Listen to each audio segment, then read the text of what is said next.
Muy buenos días, licenciado y compañeros. Somos el grupo número 2 de la sección K y los integrantes son Luis Estrada, César Rodas, Yesenia Reyes, Reina Hernández y José Silvestre. Y tenemos a bien presentarles la NIA 320, 330 y 315. Buen día, licenciado y compañeros. Yo les voy a hablar acerca de la NIA 320, la cual se refiere a la importancia relativa o materialidad en la planificación y ejecución de la auditoría. Continuando con lo que sería la explicación de la norma, ahora vamos a ver lo que es el alcance. Pues bien, este trata de la responsabilidad que tiene el auditor para aplicar el concepto de lo que es la importancia relativa en la planificación y ejecución de una auditoría de estados financieros. Ahora bien, si lo que nosotros necesitamos es entender cuál es la forma en la que se debe aplicar dicho concepto en una auditoría y poder identificar las incorrecciones en los estados financieros, pues podemos ir a lo que sería la NIA 450, en donde vamos a encontrar dicha explicación. Continuando con lo que sería el objetivo de la norma, pues esta nos indica que el objetivo del auditor es aplicar el concepto de importancia relativa de alguna manera adecuada en lo que sería la planificación y la ejecución de una auditoría. Bien, pues como hemos estado viendo, hemos estado referenciando mucho lo que es la importancia relativa dentro de estos primeros incisos de la norma. Pero para entender qué es importancia relativa, la norma nos indica que esta se refiere a la cifra o cifras que determina el auditor y que se encuentran por debajo del nivel de la importancia relativa o materialidad que establecen los estados financieros en su conjunto. El objetivo de esto pues es reducir el nivel a un nivel adecuado o que esté bajo la probabilidad de que la suma de todas las incorrecciones que no hayan sido corregidas y que podamos observar en los estados financieros no superen la importancia relativa que se determinen en los estados financieros en conjunto. Es decir, que todas esas incorrecciones no sean materiales o no tengan un efecto significativo en lo que serían los estados financieros. Ahora vamos a hablar de lo que sería la importancia relativa en el contexto de una auditoría. En este caso, pues se puede referir a la importancia relativa que existe en distintos términos y que por lo general o entre los más comunes tenemos los siguientes que les voy a mencionar. En primer caso, pues tenemos las incorrecciones, dentro de las cuales también se contemplan las omisiones y se consideran materiales, ya sea individualmente o de forma conjunta, pues estas incorrecciones afectan de alguna manera o influyen en las decisiones económicas que puedan tomar los usuarios basados en la información que se está reflejando en dichos estados financieros. Ahora vamos a hablar de lo que sería la importancia relativa en el contexto. En segundo caso, pues tenemos los juicios sobre la importancia relativa, que se realizan teniendo en cuenta las circunstancias en las que concurren y con las que se ve afectada, ya sea por la magnitud o la naturaleza de una incorrección o por una combinación de ambas. Y en último caso, pues tenemos los juicios sobre las cuestiones que son materiales para los usuarios de los estados financieros y pues en las cuales se basan considerando las necesidades comunes de la información financiera de los usuarios, ya sea de forma individual o también en su conjunto. Ahora vamos a hablar de los que serían los requerimientos que se establecen en la NIA 320. Pues en este caso, la norma nos establece 3 requerimientos, los cuales son la determinación de la importancia relativa para los estados financieros y para la ejecución del trabajo y la planificación de la autoría. Pues en este caso, lo que nos indica la norma es que el auditor determinará la importancia relativa para la ejecución del trabajo, esto pues con el fin de valorar los riesgos de alguna incorrección material y de determinar la naturaleza, el momento de la realización y la extensión de los procedimientos posteriores a la auditoría.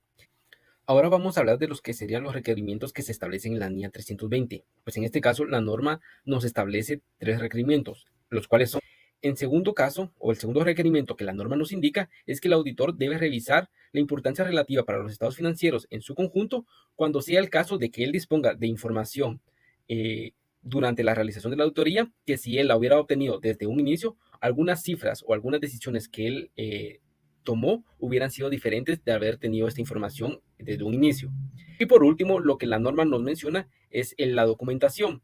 En este caso, pues nos indica que el auditor incluirá en la documentación de auditoría cifras y factores teniendo en cuenta 4 puntos muy importantes, los cuales son la importancia relativa para los estados financieros en su conjunto, cuando resulte aplicable el nivel o niveles de importancia relativa para determinar ya sea tipo de transacciones, saldos contables o información a revelar.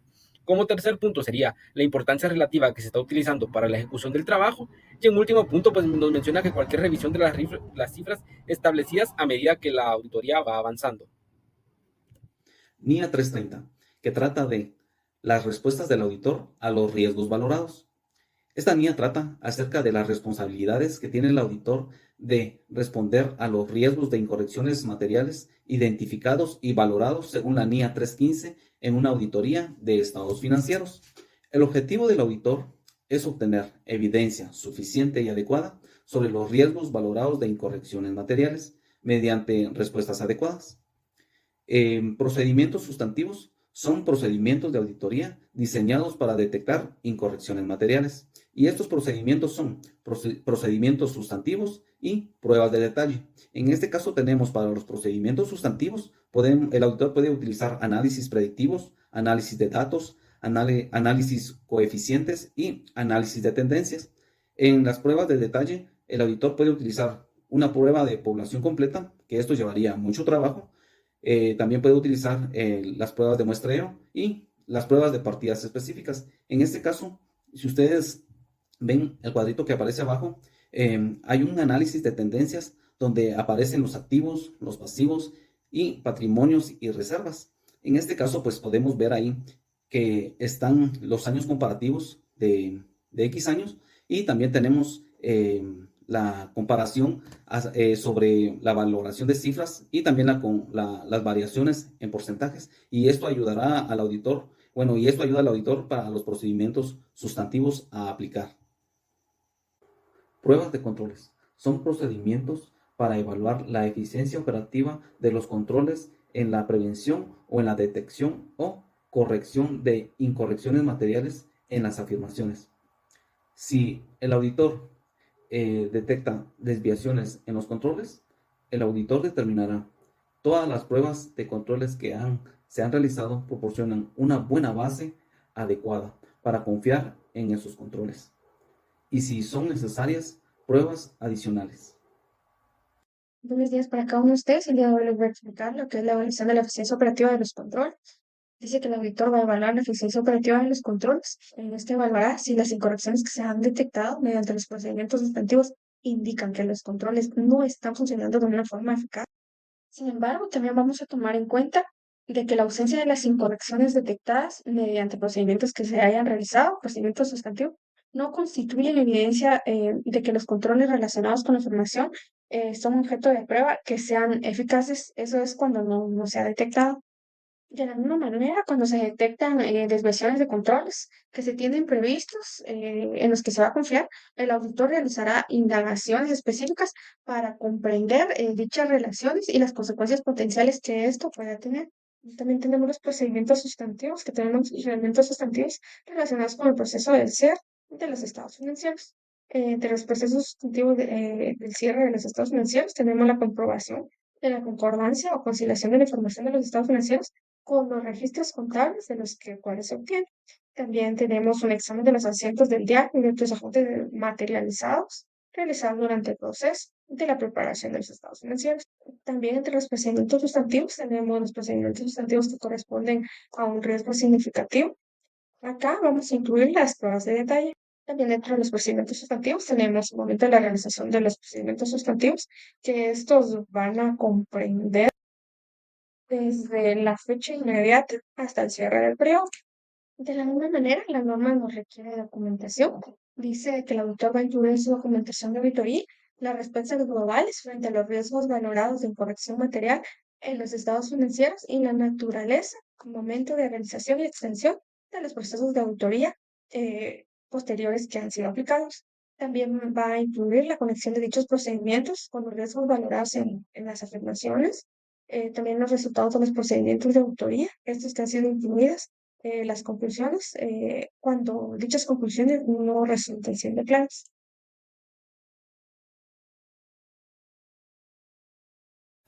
El alcance de la NIA 315 se centra en la identificación y valoración de los riesgos de incorrección material en los estados financieros. Esto se logra mediante el conocimiento de la entidad y de su entorno, incluyendo su control interno.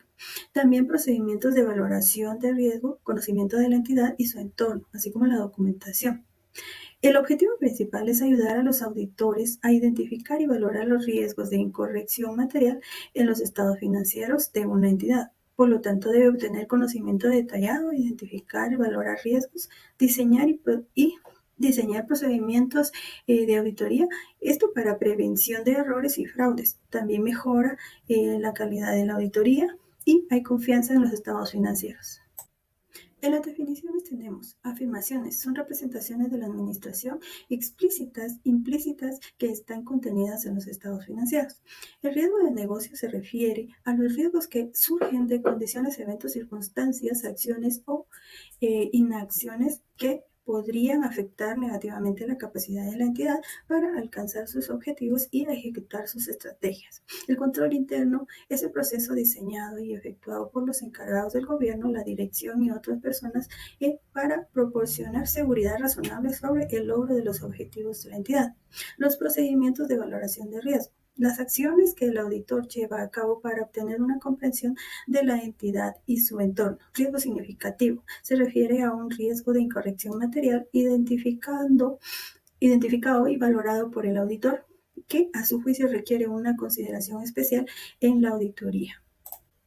Los procedimientos de valoración del riesgo. Estos permiten identificar y valorar los riesgos de incorrección material en los estados financieros. Para esto se debe realizar preguntas a la dirección y a otros dentro de la entidad para obtener información sobre los riesgos de incorrección material, incluyendo aquellos debido a fraude o error. También se debe aplicar procedimientos analíticos para identificar relaciones y tendencias inusuales. También se debe observar las actividades y operaciones de la entidad e inspeccionar documentos y registros. El auditor debe de obtener un conocimiento profundo de la entidad y su entorno, incluyendo el control interno. Para esto debe de conocer las condiciones económicas, el entorno regulatorio y competitivo, la estructura organizativa, las operaciones y la propiedad y gobierno corporativo, las metas estratégicas, indicadores clave de desempeño, también el ambiente de control, evaluación de riesgo, las actividades de control, la información y comunicación, también monitoreo de controles. Conocimiento requerido de la entidad y su entorno, incluyendo el control interno, el auditor debe conocer también el sistema de información y los procesos de negocio relevantes para la información financiera y su comunicación. En este caso, el auditor debe tener conocimiento sobre las transacciones importantes que suceden dentro de la empresa, los procedimientos y registros para manejar y corregir estas transacciones, captura de eventos importantes no relacionados con transacciones, también el proceso de preparación de los estados financieros, los controles sobre los asientos no estándar y también las comunicaciones internas y externas sobre la información financiera. Por otro lado, también podemos mencionar las actividades de control relevantes para la auditoría. En ese caso, pues el auditor debe conocer las actividades de control necesarias para poder evaluar los riesgos y diseñar la auditoría como tal. No necesita conocer todas las actividades de control por cada transacción de saldo, pero también debe entender cómo la entidad maneja los riesgos de control de TI. Por último, también podemos mencionar el seguimiento de los controles.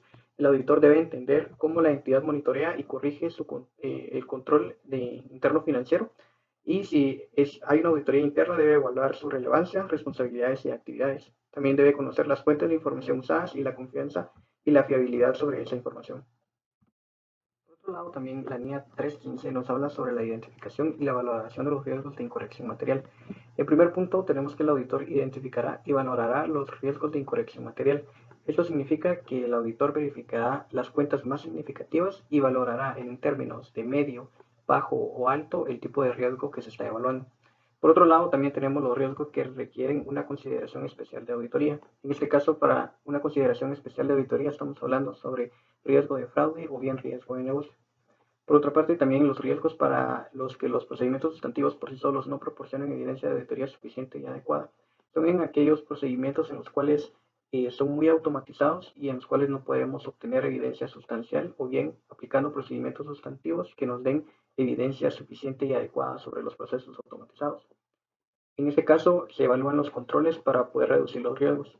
Y como último punto, tenemos la revisión de la valoración del riesgo, ya que este es un proceso continuo durante la auditoría y pueden darse modificaciones en cuanto surja nueva información o nuevos hallazgos dentro de la verificación de las cuentas. De acuerdo con la NIA 315, la documentación del auditor al finalizar este proceso deberían de formar 4 aspectos importantes. El primero, los resultados de la discusión entre el equipo del encargo, todas aquellas áreas significativas identificadas por el equipo del encargo. Segundo, los elementos clave del conocimiento obtenido en relación con cada uno de los aspectos de la entidad y su entorno. Esto se refiere al entendimiento del entorno y giro del negocio de la entidad. El punto número 3 se refiere a los riesgos de incorrección material en los estados financieros y en las afirmaciones. En este caso, las áreas identificadas con mayor riesgo de incorrección material y de controles. Y por último, los riesgos identificados, así como los controles relacionados con ellos. En este caso, las áreas con mayor significatividad y los controles que disminuyen el riesgo en estas áreas.